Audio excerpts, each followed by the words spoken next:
లేదు అని చెప్పారు. హైదరాబాద్ పట్టణంలో బయలుదేరి హైదరాబాద్లో ఒకసారి, కోదాడలో ఒకసారి, ఏలూరులో ఒకసారి, విజయవాడలో ఒకసారి తాగిన మనిషి తాగి తాగి తాగి చచ్చిపోతే కడుపు నిండా మందే ఉండాలి, కానీ ఎక్కడ మందు వాసన రాలేదు అని చెప్పి పోస్ట్ మార్టంలో ఉంది. మన ఆయన త్రాగి డ్రంక్ అండ్ డ్రైవ్ లో చనిపోయారు అని ఐజీ గారు చెప్పారు. మరి అంత పెద్ద ఆయన చెప్పినప్పుడు నమ్మాలి కాబట్టి యాక్సిడెంట్ లోనే చనిపోయారని నేను కూడా అనుకుంటున్నాను. కొన్ని అనుమానాలు అయితే అలాగే మిగిలిపోయి ఉన్నాయి. ఇంత పెద్ద ఎపిసోడ్ లో ఇదంతా మీకెందుకు జ్ఞాపకం చేస్తున్నాను అంటే, ఇంత పెద్ద ఎపిసోడ్ లో బంగ్లాదేశ్ లో ఎక్కడో దాడులు జరిగాయి అని చెప్పి మాట్లాడిన పవన్ కళ్యాణ్ గారు, ఆంధ్ర రాష్ట్ర ఉప ముఖ్యమంత్రి పవన్ కళ్యాణ్ గారు, బంగ్లాదేశ్ లో హిందువుల మీద దాడులు జరుగుతున్నాయి, ఒక్కడిని కూడా వదిలిపెట్టడం వాళ్ళని అనుకుంటూ మాట్లాడారు. మంచిది, మేము కూడా ఆ రోజు ఖండించాం. మన దేశ ప్రజల మీద ఏ దేశంలో కూడా దాడులు జరగడానికి వీల్లేదు అన్నది మా స్టాండ్ కూడా. ఆ తర్వాత కూడా ఆయన ఒక పార్టీ సభను ఏర్పాటు చేసుకున్నారు, జనసేన జయకేతనమా ఏదో ఒక సభ, మీకు ఐడియా ఉంటుంది. ఆ సభలో కూడా ఆయన మాట్లాడుకుంటూ ఎప్పుడో కొన్ని సంవత్సరాల క్రితం అసదుద్దీన్ ఓవైసీ మాట్లాడిన మాటలను ప్రస్తావిస్తూ, మేము అన్ని మతాలను గౌరవిస్తాం, అందరినీ ప్రేమిస్తాం, ద సేమ్ టైం మా హిందువులకు జరుగుతుంది కాబట్టి ఇలా ఉన్నారు, కానీ ఇదే మీ ముస్లింలకు కానీ క్రైస్తవులకు కానీ జరుగుంటే దేశాన్ని మీరు ఏం చేసేవాళ్ళో అందరికీ తెలుసు అని మాట్లాడాడు. ఇప్పుడు నేను పవన్ కళ్యాణ్ గారిని ఒక మాట అడుగుతా ఉన్నా. 30 రోజులు మీరు పార్టీ అధ్యక్షులు, రాష్ట్రానికి ఉప ముఖ్యమంత్రి, అనేక శాఖలకు మంత్రివర్యులుగా ఉన్నారు. నోరు తెరచి ఒక్కసారంటే ఒక్కసారైనా మీడియా చిట్ చాట్ లోనైనా ప్రవీణ్ గారి కుటుంబానికి సానుభూతిని తెలియజేశారా? ప్రవీణ్ గారి కుటుంబానికి సింపతి, కనీసం ఒక మనిషి, సాటి మనిషి చనిపోయాడు, ఓహో బహుశా అక్కడ ఆవు చనిపోయి ఉంటే మాట్లాడేవాడు. మాట్లాడేవాడు కాదు, నడి రోడ్డు మీద ధర్నాలు కూడా చేసేవాడు. కానీ అక్కడ చచ్చిపోయింది ఒక పాస్టర్, అది కూడా ఆఫ్టర్ ఆల్ ఒక దళితుడు కాబట్టి మాట్లాడారు. మీరు ఆఫ్టర్ ఆల్ అంటున్న ఆ పాస్టర్ కొన్ని లక్షల మంది, కొన్ని కోట్ల మంది క్రైస్తవుల గుండె చప్పుడుగా ఉన్నాడు అన్న విషయాన్ని ఈ రోజు నేను పవన్ కళ్యాణ్ గారికి చెప్తా ఉన్నా. పవన్ కళ్యాణ్ గారు స్పష్టంగా జ్ఞాపకం ఉంచుకోవాలి. పిఠాపురంలో ఎస్సీ మాలపల్లి, మీ అందరికి తెలుసు, మాలలందరినీ కూడా వెలేశారు. వాళ్ళకి సరుకులు అమ్మలేదు, తినడానికి తిండి దొరికినవి లేదు, అన్ని చేస్తే నియోజకవర్గంలో ఎమ్మెల్యే అయ్యుండి కనీసం ఆ విషయం గురించి మాట్లాడారు. ఇవాళ ఆయన దేశం గురించి, ధర్మం గురించి మాట్లాడుతూ ఉన్నాడు. నేనేమంటున్నానంటే, మరి నీ కోసం క్రైస్తవులు ఎంతో మంది ఓట్లేశారు, జనసేన జెండాలు పట్టుకొని క్రైస్తవులు కుర్రాళ్ళు తిరిగారు, నీ అభిమానులు ఉన్నారు, వారికి నువ్వేం సమాధానం చెప్పబోతున్నావు, లేకపోతే మేము నీకు ఎలాంటి సమాధానం ఇస్తాను నువ్వు చూడాలనుకుంటున్నావు అని నేను అడుగుతూ ఉన్నా పవన్ కళ్యాణ్ గారు. ఇక రెండో విషయం, పవన్ కళ్యాణ్ గారు మాట్లాడలేదంటే వదిలేయండి. జగన్మోహన్ రెడ్డి గారు అండి, క్రైస్తవులందరూ బాగా ఇష్టపడతారండి జగన్మోహన్ రెడ్డి గారు. జగన్మోహన్ రెడ్డి గారు వ్యక్తిగతంగా ఆయనకు వచ్చిన ఇమేజ్ కాదు. రాజశేఖర్ రెడ్డి గారి ఏకైక కొడుకు కావడం, రాజశేఖర్ రెడ్డి గారు దుర్మరణం చెందడం, ఆ విధంగా ఆయన ప్రజల్లో సానుభూతిని తీసుకున్నాడు, వారసత్వాన్ని, లెగసీని తీసుకున్నాడు. ఆయన అనేక సార్లు చెప్పాడు, మీరు వినే ఉంటారు, నేను ఒక క్రైస్తవుడిని, నేను బైబిల్ని నమ్ముతాను, నేను 4 గోడల మధ్య ప్రార్థన చేసుకుంటాను, మా అమ్మ ఒక క్రైస్తవురాలు అని అనేక సందర్భాల్లో చెప్పారు. నేను ఆయన ఏమడుగుతున్నానంటే, మీరు ఒక మాజీ ముఖ్యమంత్రి, మీరు ఒక పార్టీ అధ్యక్షులు, 5 సంవత్సరాలు ముఖ్యమంత్రిగా పనిచేసినటువంటి వ్యక్తి మీరు ఏ క్రిస్టియన్ కమ్యూనిటీని, ఏ క్రిస్టియన్ రిలీజియన్ ఓన్ చేసుకుని అనేక సందర్భాల్లో సుమారు అండి, మీరు నమ్మండి, 1,60,00,000 అనధికారిక ఓటింగ్ ఉంది ఆంధ్రాలో క్రిస్టియన్స్ ది. 1,60,00,000 అనధికారిక ఓటింగ్. సర్టిఫికెట్స్ లో చాలా మంది హిందువులుగానే ఉన్నారు, కానీ వాస్తవంగా వాళ్ళు క్రిస్టియన్స్ గా ఉంటారు. చాలా మంది అనుకుంటారు మాలమాదిగలు మాత్రమే క్రిస్టియన్స్ అనుకుంటారు, అది తప్పండి. బీసీలో క్రిస్టియన్స్ ఉన్నారు, ఎస్టీలో క్రిస్టియన్స్ ఉన్నారు, కమ్మల్లో క్రిస్టియన్స్ ఉన్నారు, రెడ్లలో క్రిస్టియన్స్ ఉన్నారు, వెలమల్లో క్రిస్టియన్స్ ఉన్నారు, రిలీజియన్ పరంగా అనేక కులాల్లో క్రిస్టియన్స్ ఉన్నారు. వీళ్ళందరూ కూడా జగన్మోహన్ రెడ్డి గారిని ఎవరేమనుకున్నా మావాడు అనుకొని పల్లకిలో తీసుకొని వెళ్ళి ముఖ్యమంత్రి పదవిలో కూర్చోబెడితే, మణిపూర్ లో అంత పెద్ద విధ్వంసం జరిగినప్పుడు భారతీయ జనతా పార్టీకే మద్దతు పలికాడు తప్ప వ్యతిరేకంగా ఓటు వేయాల. అప్పుడే అందరి మనసు విరిగిపోయింది దాని మీద. కానీ తన సొంత రాష్ట్రంలో ఒక గొప్ప దైవజనుడు అనుమానాస్పద స్థితిలో చనిపోయి ఉంటే నోరు తెరచి, ఇది హత్యనా, ఇది యాక్సిడెంట్నా, నా తోటి క్రైస్తవులు, నన్ను గెలిపించిన వారు, నాకు అండగా నిలబడిన వారంతా ఏడుస్తున్నారు, ఏడవడమే తప్ప ఏమి చేయడం చేతగాని వాళ్ళు, నేను మాట్లాడాలని ఒక్క మాట అంటే ఒక్క మాట కూడా జగన్మోహన్ రెడ్డి మాట్లాడి దగ్గర కూడా వస్తాను. రేవంత్ రెడ్డి గారు, మన చిలకూరు బాలాజీ టెంపుల్ చాలా ఫేమస్ కదండి, వేసాల దేవుడు అని అంటారు. ఆ టెంపుల్ పూజారి గారిని వీర రాఘవరెడ్డో ఆయన పేరు ఏదో ఉంది, ఆయన పట్టుకొని కొడితే ప్రతిపక్షాలు కదిలాయి, అధికార పక్షాలు కదిలై కేసులు నమోదు చేశారు, అరెస్ట్ చేశారు. రేవంత్ రెడ్డి గారు ఫోన్ లో మాట్లాడారు, మీరు భయపడకండి రంగరాజన్ గారు, నేను మీకు తోడుగా ఉన్నాను అని చెప్పారు. నేను కాంగ్రెస్ పార్టీలో ప్రచార కమిటీ స్టేట్ కోఆర్డినేటర్ గా ఉన్నానండి. ఇప్పుడు కూడా ప్రజెంట్ కూడా ఇంకా నేను రాజీనామా చేయలేదు. ఈ వేదిక మీద నేను దాన్ని ప్రకటించబోతున్నాను. అలాంటి రేవంత్ రెడ్డి గారు తెలంగాణకి సంబంధించిన ఒక మనిషి దిక్కులేని స్థితిలో అక్కడ ఒక శవంలా పడిపోయి ఉంటే ఏం జరిగిందని ఒక్క మాట కూడా మాట్లాడలేదండి రేవంత్ రెడ్డి గారు. కేటీఆర్ గారు బీఆర్ఎస్ పార్టీ అధ్యక్షుడు ఒక్క మాట కూడా మాట్లాడలేదండి. నేను అడుగుతా ఉన్నా, మేమేమన్నా కుష్ఠరోగులమా? క్రైస్తవులను ఏమైనా వెలేసారా ఆంధ్ర తెలంగాణ రాష్ట్రాల్లో? మేమేమన్నా అంటరాని వారం అయిపోయామా? మమ్మల్ని మీరు ముట్టుకుంటే మా గురించి మాట్లాడితే కూడా మీకు మైలు తగులుతుందా అని నేను అడుగుతూ ఉన్నా. ఇవాళ అంటే మేము ఓట్లు వేయడానికి తప్ప క్రైస్తవులు దేనికి పనికిరారు సార్, మేము పిచ్చోళ్ళం సార్. మా పాస్టర్లు ఏం చెప్తారో తెలుసా? సంఘాల్లో ఏమంటారో తెలుసా? మనకి రాజకీయం ఎందుకు అని అంటారు. మా పాస్టర్స్ ఏమంటారంటే, మన బైబుల్ మనకి చెప్పింది రాజకీయం చేయమని కాదు, ప్రార్థన చేయమని అని అంటారు. అలాంటి పాస్టర్లని ఆంధ్ర తెలంగాణలో పట్టుకొని కొట్టిన అనేక సందర్భాలు ఉన్నాయి. చర్చిల్ని పడగొట్టిన అనేక సందర్భాలు ఉన్నాయి. బైబిల్ గ్రంథాలను తగలబెట్టిన అనేక సందర్భాలు ఉన్నాయి. అనేక యూట్యూబ్ ఛానల్స్ లో నోటికి వచ్చినట్లుగా మాట్లాడిన సందర్భాలు ఉన్నాయి. ఏ రోజు కూడా ఏ పాస్టర్ రోడ్డు మీద ధర్నా చేయలేదు. అలాంటి పాస్టర్స్ చివరికి ఓటు వేసిన సమయానికి కొంతమంది కాంగ్రెస్ కి, కొంతమంది బీఆర్ఎస్ కి, కొంతమంది టీడీపీకి ఓట్లు వేసుకుంటూ వచ్చాం. మేము మా పార్టీలు అనుకున్నాం, కానీ పార్టీలన్నీ కూడా క్రైస్తవుల విషయానికి వచ్చేసరికి మీరు దేనికి పనికిరాని చెత్త నా కొడుకులు రా, మీకోసం మాట్లాడడానికి ఇక్కడ ఎవరు లేరు, మీరు అనాథ నా కొడుకులు రా అని మా క్రైస్తవుని అవమానించాయి ఆంధ్ర తెలంగాణ పార్టీలు. కాబట్టి మేమేమనుకుంటున్నామంటే, ఇన్ని రోజులు హనుమంతుడికి తన బలం తెలియదంట. హనుమంతుడిని ఎవరైనా పొగిడితేనే తన బలం ఏంటో తనకు తెలుస్తుందట. క్రైస్తవులకు కూడా వాళ్ళ బలం ఏంటో వాళ్ళకి తెలియదు. అంబేద్కర్ గారు చెప్పారు, బాబాసాహెబ్ అంబేద్కర్, అధికారం కోసం పోరాడిన ఏ జాతి కూడా మనుగడ సాగించలేదు అని. ఇవాళ మేము ఒకటే చెప్తా ఉన్నాం, ప్రతి అసెంబ్లీ నియోజకవర్గంలో నుంచి క్రైస్తవుల ఓట్లు ఎన్ని ఉన్నాయో బయటికి లెక్క తీస్తాం. ఆంధ్రలో, తెలంగాణలో క్రైస్తవుల ఓటింగ్ పర్సంటేజ్ ఎంత ఉందో లెక్క తీస్తాం. మా ఓట్లు మీకు వద్దు కదా, 2% తో ఓడిపోయిన జగన్మోహన్ రెడ్డి గారు జ్ఞాపకం చేసుకోవాలి. మా ఓట్లు మీకు వద్దు కదా, జస్ట్ 1% తో ఓడిపోయిన ఎమ్మెల్యేలు జ్ఞాపకం చేసుకోవాలి. ప్రతి నియోజకవర్గంలో ఉన్నటువంటి మా క్రిస్టియన్ ఓట్స్ అన్నింటినీ బయటికి తీస్తాం. ప్రజాస్వామ్యవాదులైన హిందువులకు ఏం జరుగుతుందో చెప్తాం. అవమానించ ఇప్పటికీ కూడా నోట్లో మూత్రాలు పోయబడుతూ అవమానించబడుతున్న దళితులకు ఏం జరుగుతుందో చెప్తాం. భారతదేశంలో పుట్టినంత మాత్రాన ఈ దేశ భక్తి ఉండదు, భారతదేశంలో పుట్టినంత మాత్రాన వీళ్ళు ఈ దేశ ప్రజలు కారు, వీళ్ళు ఎప్పుడు పాకిస్తాన్కే వస్తాదు పలుకుతారు అని మాట్లాడుతున్న ముస్లిం సహోదరులు కూడా కలుపుకుంటాం. రాబోయే ఎన్నికల్లో తప్పనిసరిగా మమ్మల్ని తొక్కి పట్టిన ఈ రాజకీయ పార్టీలను తొక్కి పట్టి నరం చేస్తాం. అది చెప్పడానికి ప్రెస్ మీట్ ఏర్పాటు చేశాం. ఎట్టి పరిస్థితుల్లో వదిలిపెట్టవు రాజకీయ పార్టీ. మీరు అనుకోవచ్చు, అది సాధ్యమేనా? రాజకీయం అంటే డబ్బుతో కూడుకుంది, కులంతో కూడుకుంది, మతంతో కూడుకుంది, ప్రాంతంతో కూడుకుంది, ఇది సాధ్యమేనా అని మీరు అనొచ్చు. అయితే క్రైస్తవులు ఎప్పుడూ ఒక గీత వెనుకుంటారు. ఆ గీత దేవుని మాట. ఆ గీత దాటి ముందుకు రారు. ప్రవీణ్ పగడాల గారి మరణం తర్వాత రాజకీయ పార్టీలు వేసిన ఎత్తులన్నీ చూసిన తర్వాత ఆ గీత తెగింది క్రైస్తవ సమాజానికి. ఇప్పుడు ఏమంటున్నారు తెలుసా? పాస్టర్స్ అంటున్నారు మేము పోటీ చేస్తాం రాబోయే సర్పంచ్ ఎన్నికల్లో, పాస్టర్స్ చెప్తున్నారు మేము పోటీ చేస్తాం రాబోయే ఎమ్మెల్యే ఎన్నికల్లో.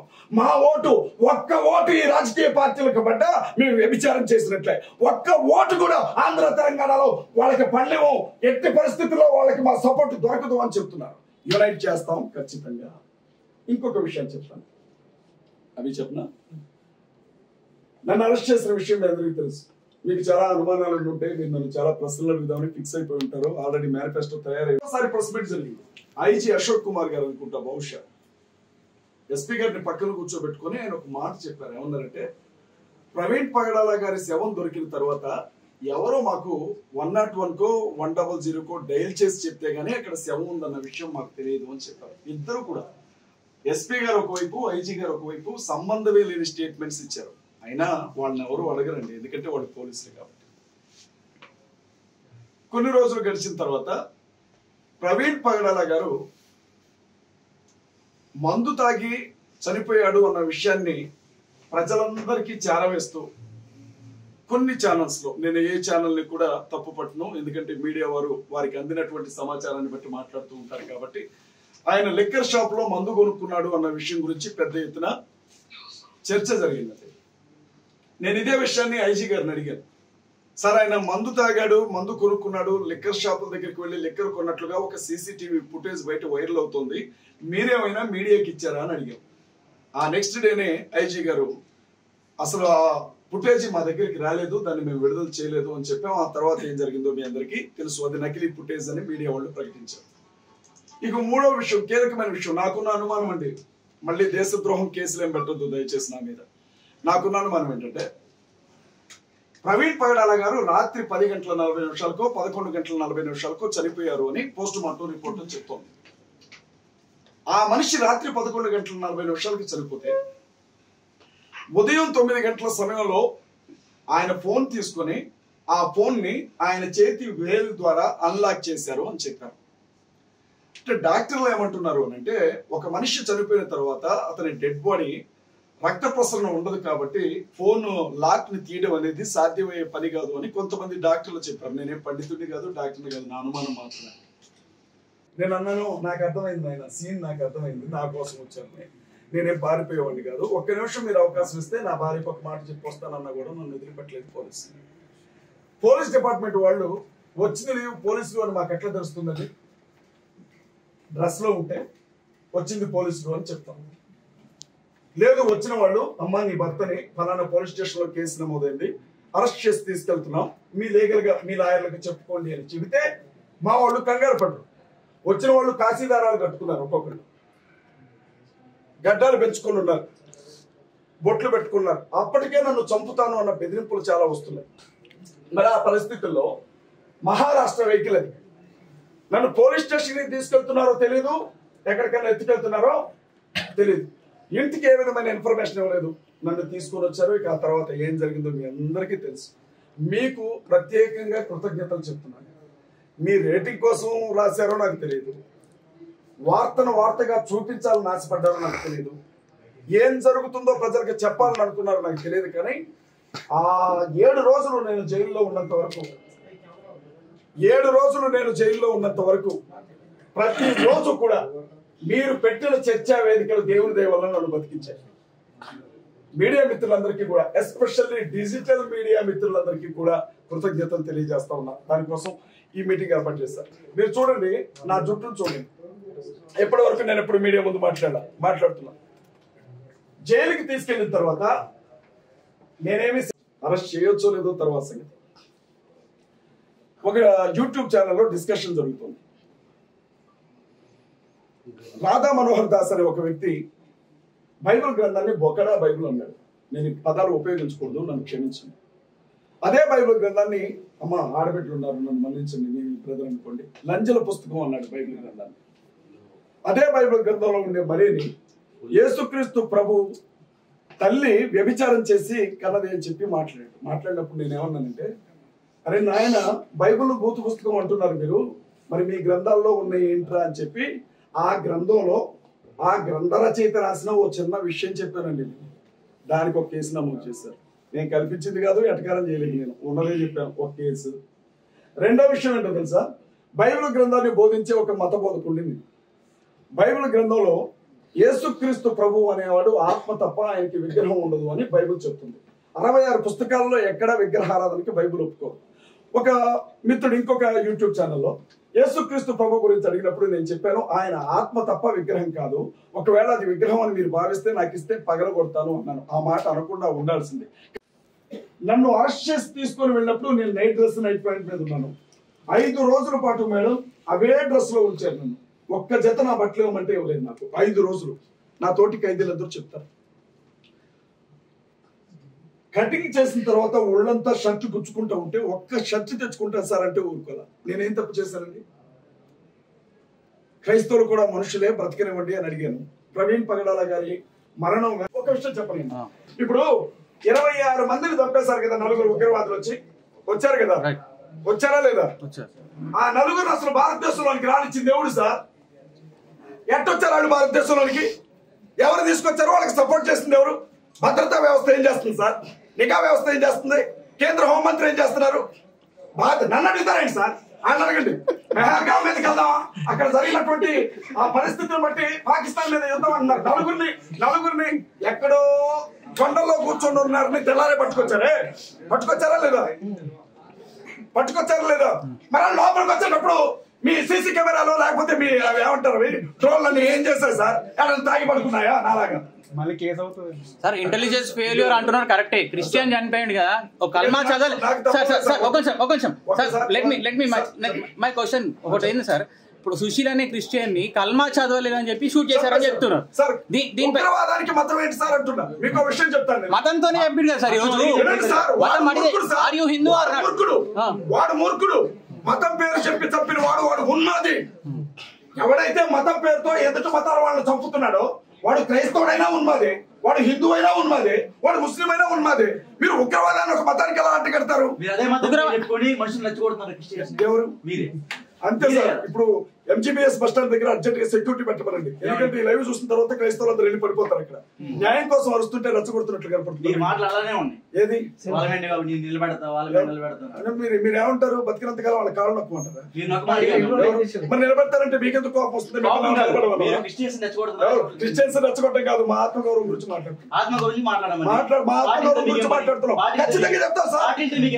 పార్టీతోనే పనుంది మాకు. ఒక్క పార్టీ మాట్లాడలేదు మా వాడికి న్యాయం జరిగినప్పుడు. పార్టీతో మీకే పని అంటారు. ఎవరు క్రైస్తవులు మొత్తం కూడా ఇవాళ క్రిస్టియన్కి ఏం జరిగినా అది ఫ్యామిలీగానే ఉంటుంది. మీకేం జరిగినా రేపొద్దున మిమ్మల్ని ఎవరో చంపుతారు సార్. అలా ఆడపిల్లతో అక్రమ సంబంధం ఉంది అందుకే చచ్చిపోయాడు అని చెప్తారు. మీ ఫ్యామిలీ వదులుతారు. మేము వస్తాం సార్ ఖచ్చితంగా. ఒకవేళ ఆ కేసుని ఒక అమ్మాయి దగ్గరికి వెళ్ళి చచ్చాడు అని మూసినా మేము వస్తాం మాట్లాడతాం, రచ్చగొంటాం. ఇది డిప్రెషన్ చెప్పండి.